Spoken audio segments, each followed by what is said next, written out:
the Jordan River. A 200-mile border separating the present-day Kingdom of Jordan from Israel and the West Bank.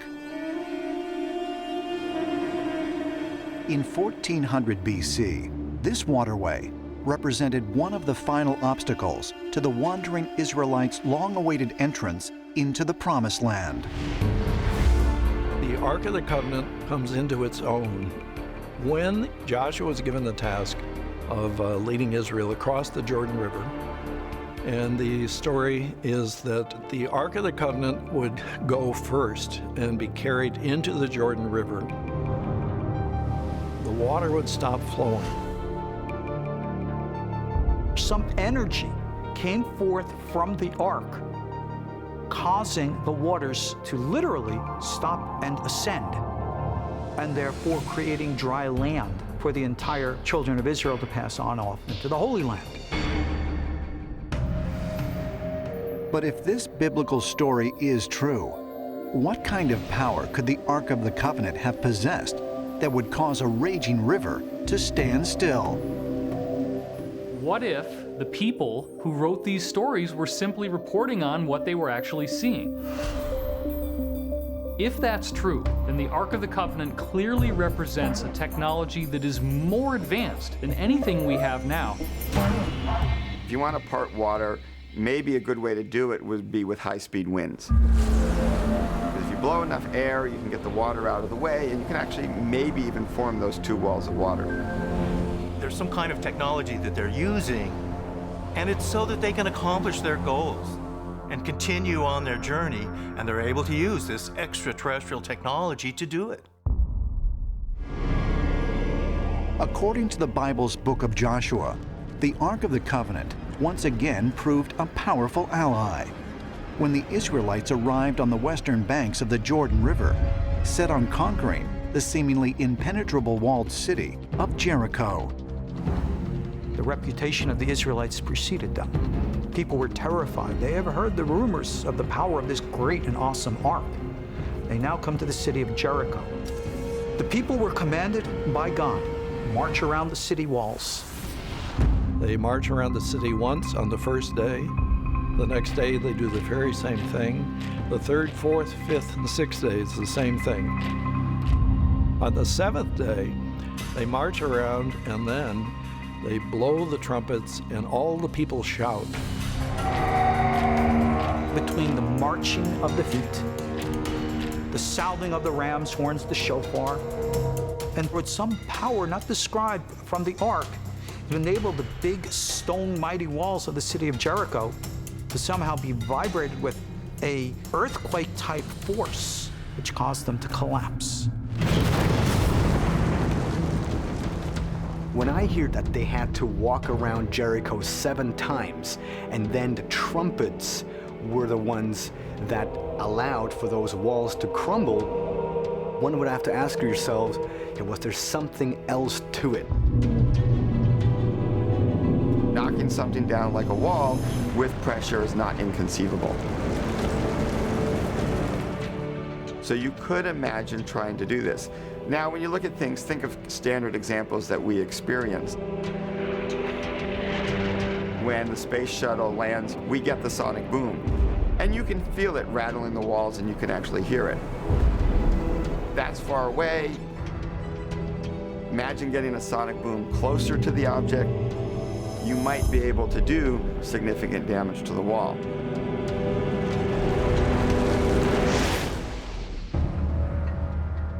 Could the Israelites actually have witnessed an advanced technology beyond even our own modern capabilities?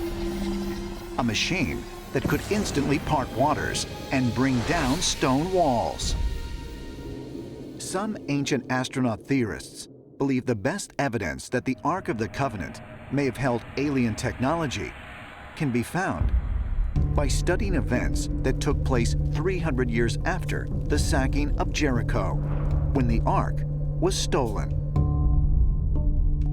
According to the book of Samuel, when the Israelites went to battle with the mighty Philistine army around 1100 BC, they brought out the Ark of the Covenant to aid them once again. But But God had not given them instructions to do so. Angered by their presumption that they could use the ark as a weapon without his orders, he awarded victory to the Philistines, who captured it as a trophy. The Bible records very strange things then started to happen. Death, sickness broke out amongst the Philistines. Now, in ancient times, they had no understanding of energy, or what we would maybe consider something similar to a radioactive sickness. They considered this to be displeasure of the god. They placed the ark next to a statue of one of their gods, Dagon. And they leave, and when they come back, they see that Dagon's head has been decapitated and his hands have been taken off. So they say, we got to get rid of this thing. And so they loaded the Ark of the Covenant on a cart and sent it off in the direction of an Israeli village called Beth Shemesh. That, of course, everyone ran up to look at the Ark. And as a result, the Bible says 70 men died when they looked at the Ark.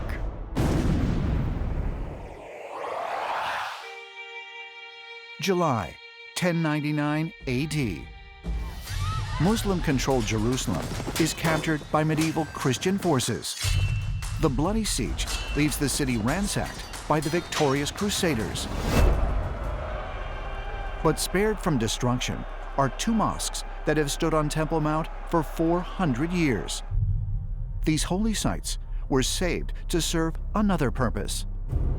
The Dome of the Rock is converted into a Catholic church, and the Al-Aqsa Mosque is given to a newly formed monastic fighting force, the Order of Solomon's Temple, also known as the Knights Templar. This was a holy order of knights who were interested in the safety of travelers going from Europe to Jerusalem to the temple. And they would guard them, and they would protect their wealth. They essentially invented banking as a way to protect travelers from highwaymen.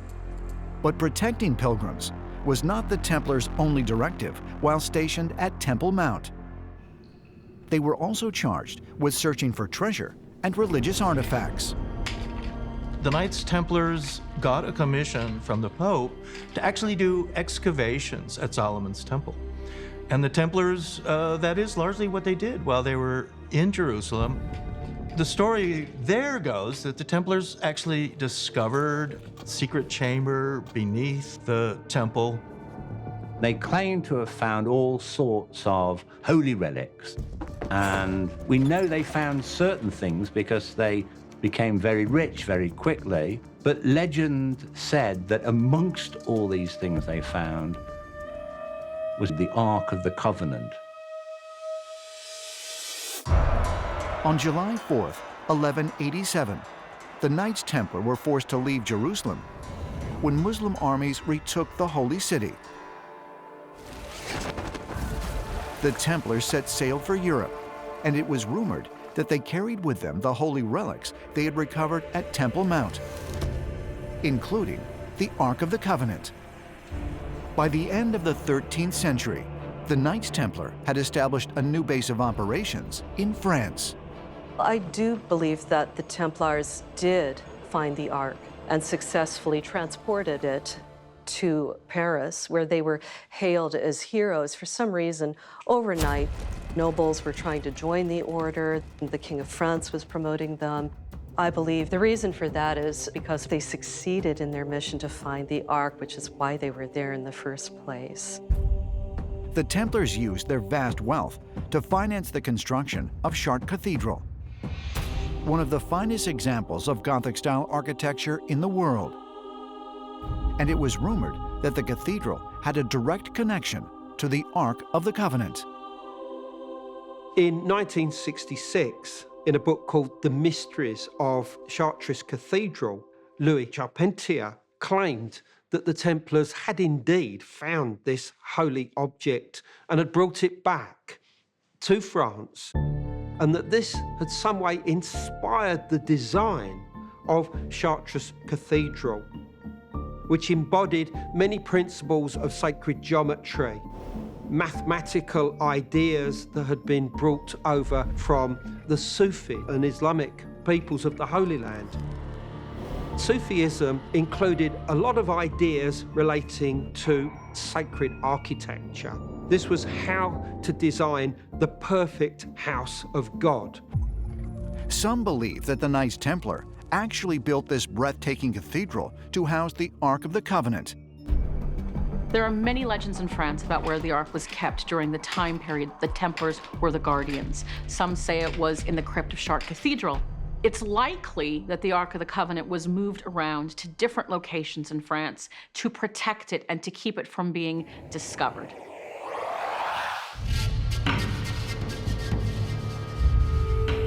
Mount Tsurugi, Japan. Every year, Shinto worshippers ascend this mountain, 6,000 miles from the Jewish Holy Land.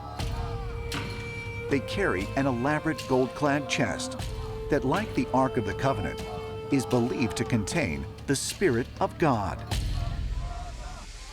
Scholars in Japan look at the Old Testament.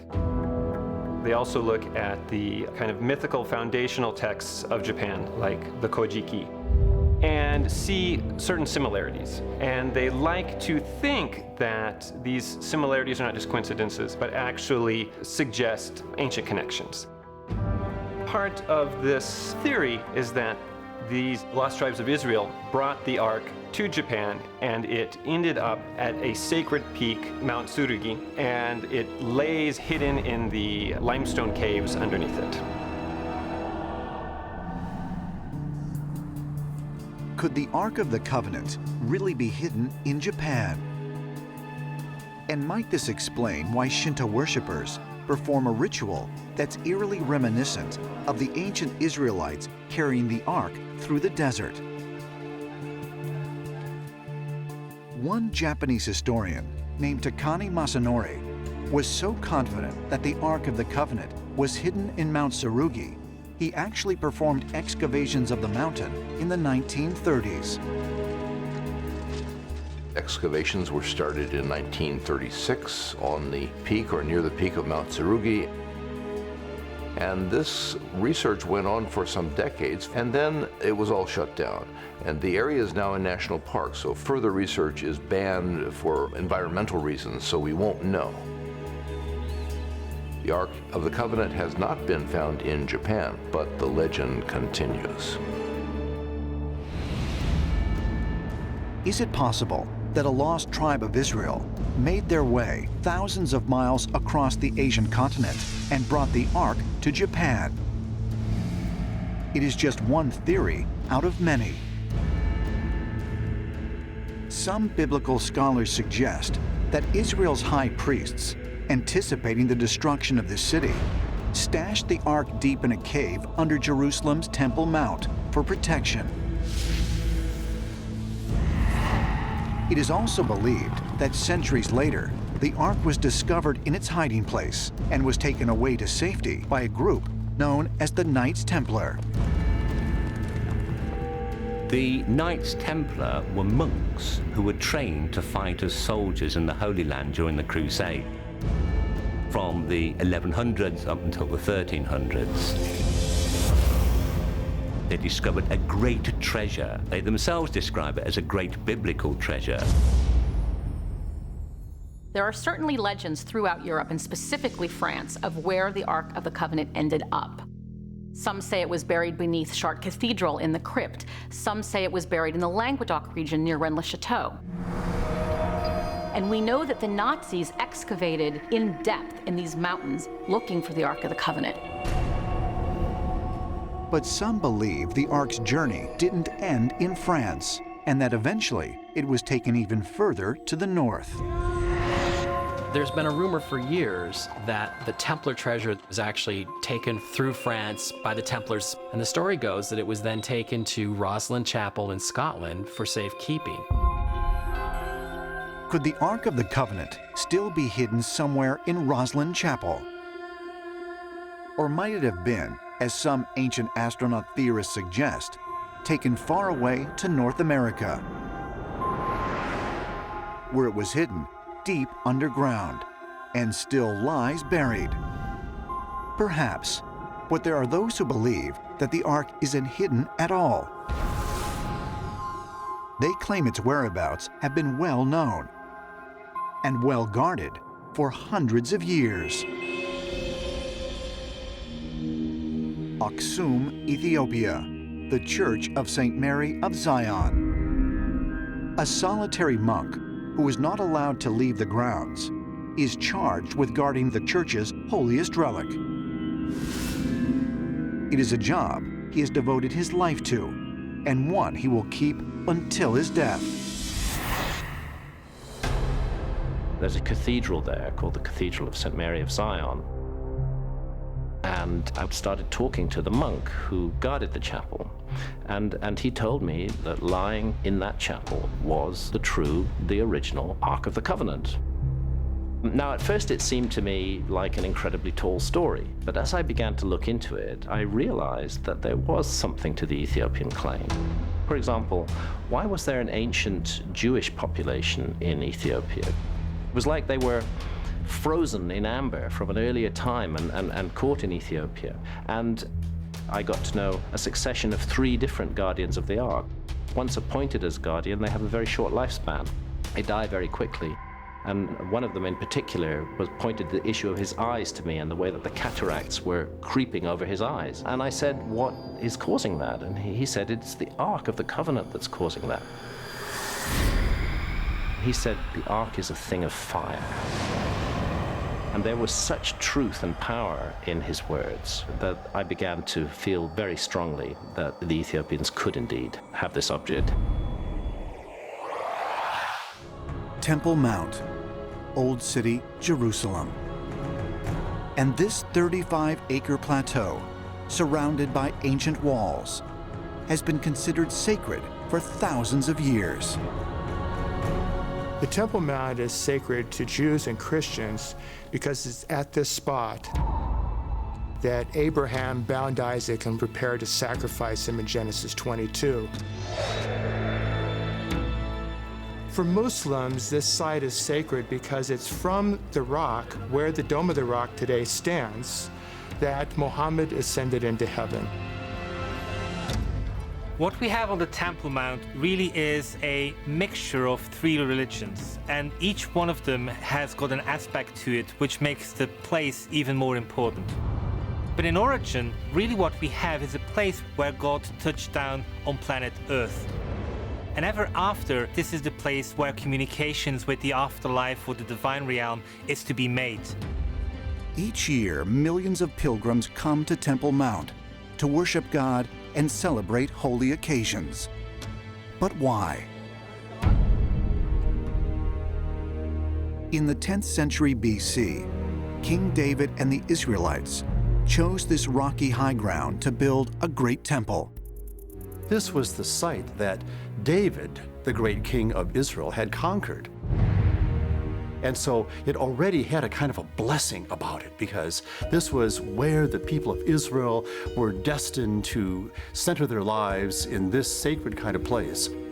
According to the Bible, King David, who had just made Jerusalem his capital, wanted to build in it a house for the Lord. But for reasons that aren't entirely clear, he didn't do so, and it was his son Solomon who built the first Jewish temple. Completed in 957 BC by David's son, King Solomon, the temple was said to house the Ark of the Covenant.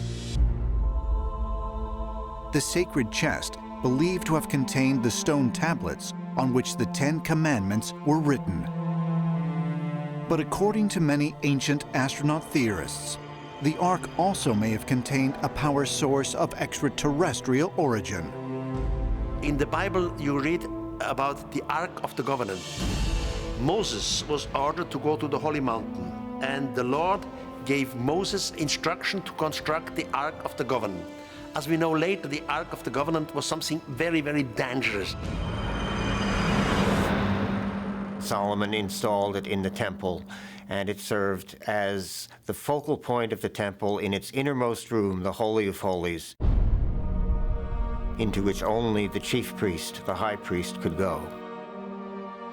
It's in this innermost sanctum, the Holy of Holies, where God was viewed as resident. So in a sense, the Ark of the Covenant was God's throne in the Holy of Holies, and the place where God reigned from Jerusalem. According to the Talmud, a central text of Judaism, King Solomon possessed a magic ring with a special symbol called the Seal of Solomon, today known as the Star of David. This special ring would allow him to accomplish things beyond what mortals could usually accomplish. And part of what he could do with that ring, with the seal on it, was control the demons. And that gave him a kind of power and an ability in the construction of that temple that others would never have had. According to Islamic text, King Solomon also had a magic carpet of green silk, sufficient for his throne and all his forces to stand on. Now, magic carpets, do they exist? Of course not. So what was it that our ancestors tried to describe in those stories? So where was he getting these strange powers? Was he really in contact with extraterrestrials who had literally given him a spacecraft to fly around in? After studying the intricate geometry and design of Solomon's temple, even Sir Isaac Newton questioned if the king had built the temple with secret knowledge. It was very highly advanced architecturally, catching certain kinds of light, being very precise in its astronomical alignment. And the question for modern scholars and architects is, what was the level of technology available to King Solomon that allowed him to design and lay out the temple according to these principles? There's a text, as a matter of fact, called the Testament of Solomon that suggests that Solomon didn't only use mortal builders and architects, but he brought in demons. He forced them to do some of the labor because demons are especially strong. Might an advanced energy source within the Ark of the Covenant have allowed King Solomon to wield immense power? And might that power have had an extraterrestrial origin?